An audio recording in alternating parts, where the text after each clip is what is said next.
What's up, guys? Welcome to Grant Speaks Canes. If you're rocking with you, then you know what to do. Hit that like, subscribe button so you never miss out on the video. Miami wins 38-10. Round of applause for the dub. Round of applause for the dub. Ooh. Now, started off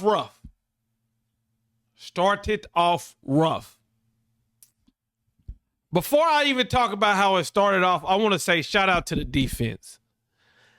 Because the one thing that we can count on is this defense is going to make plays. This defense is going to get to the quarterback. Is this defense perfect? No. Can this defense shut out everybody? No. But this is a college football playoff type of defense. Nobody cannot tell me different. I have issues with a lot of things that's going on with this team. But the more I watch this defense, especially compared to last year, the more I know that the defense is not the problem. So I want to give a shout out to the defense right off the bat because y'all played a hell of a game. Now, blah, blah, blah. It was against a 3-win Syracuse, whose ass I know, but they've been playing consistent throughout the year. The game started off rough. No energy, bad body language, dropped balls, 3 and outs, and even I just bragged on the defense, giving up third downs. Now the defense, they wouldn't let them score though, which kept us in the game. But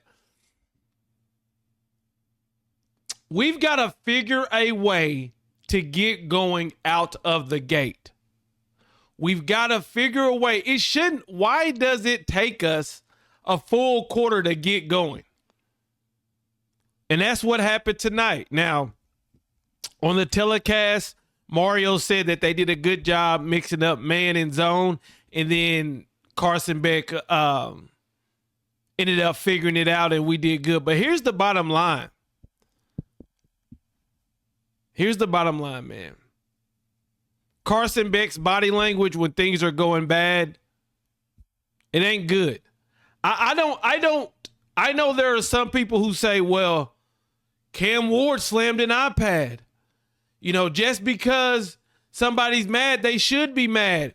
There's a difference between being mad and trying to motivate your team and just looking like you're throwing a pity party. I'm only speaking for myself. I'm not even going to speak for you. I'm not going to speak for this team. I can't stand a super negative person and a person who's always whining and crying. And when things are going bad, that's what it looks like for Carson Beck. Now, credit to him and the offense. After starting off slow, they got revved up. And do you guys realize when they got revved up? When the Young Bucks was in the game. When Dylan Upshaw came in the game, Pringle came in the game, Josh Moore was in the game, that was the drive that got this offense revved up. Dylan Upshaw catches the ball, makes a guy miss, goes to the house. Looking back, Brockenmeyer helping him out with the lead block, destroys a guy. The next play, I believe, is a slant route to Josh Moore. Then we end up scoring. Then the defense gets a pick six. Keontae Scott, Jim Thorpe Award winner.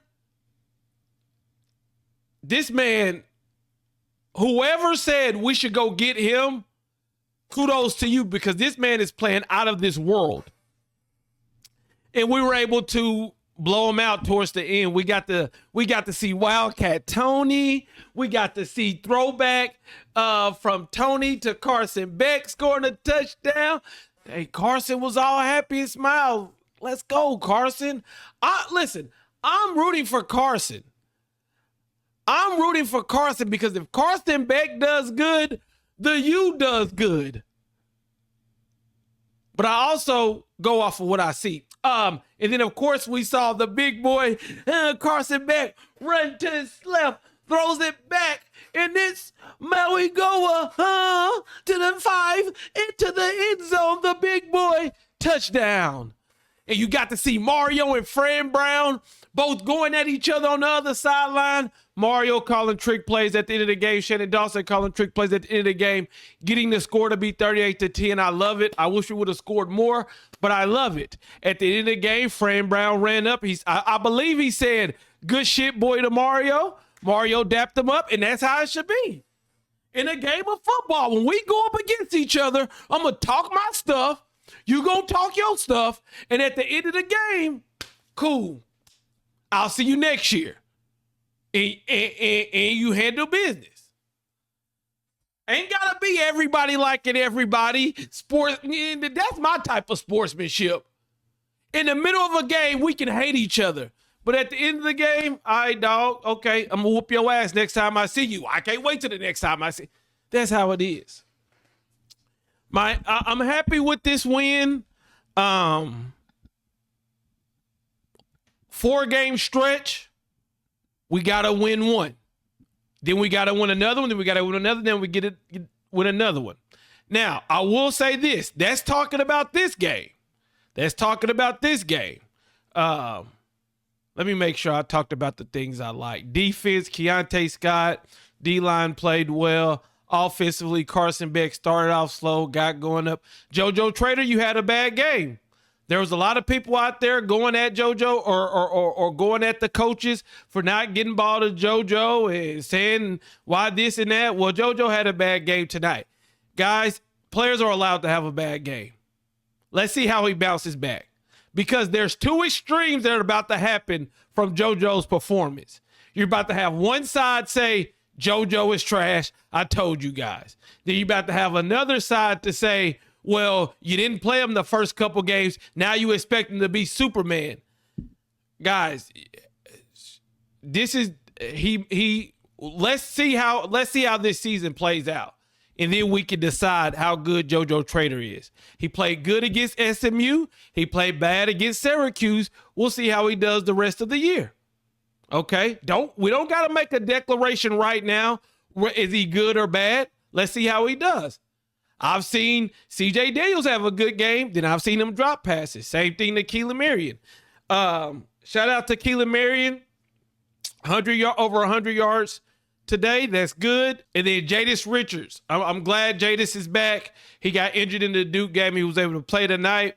Okay, now that we've put the game out of the way, I want to talk about overall picture. And that is, can Miami win these next 3 games? Can we go 3-0?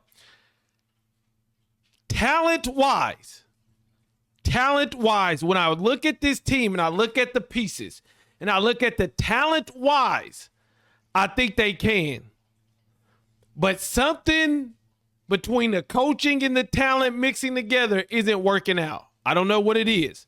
And by not working out, I mean they haven't given me enough confidence to make me think that they can reel off 3 straight wins. Beating NC State, beating Pittsburgh, and who's the third team? NC State, Pittsburgh, and Virginia Tech. Can they win those 3 games? The way we started off today worries me. And that's where I am right now. I know we got the talent to win this game. I respect our coaches. But in between, something isn't mixing to where when we come out, we're not dominating. Like, we were the better team. We were better than Syracuse. But we were only better than Syracuse on the field for 3 quarters. The first quarter, it was a tie. I think to go 3-0, and that is to beat a CJ Bailey-led NC State team, to beat Virginia Tech, who they're not as good as us, but, you know, and to beat Pittsburgh with their new quarterback, we have to be a 4-quarter team. I don't know if we're going to be able to take a quarter off. So overall picture, do I think we will win the next 3 games? This game today did not rate. Sorry, my dog trying to eat. That's how Miami needs to come out. They need to be trying to eat. This game didn't give me a lot of confidence for me to pump my fist and say, we're going 3-0. So I'll say, I don't know, but I would love to know, what did you think about Miami versus Syracuse? What do you think about our chances of going 3-0, winning the next 3 games? Let me know in the comments, and I'm out. Peace.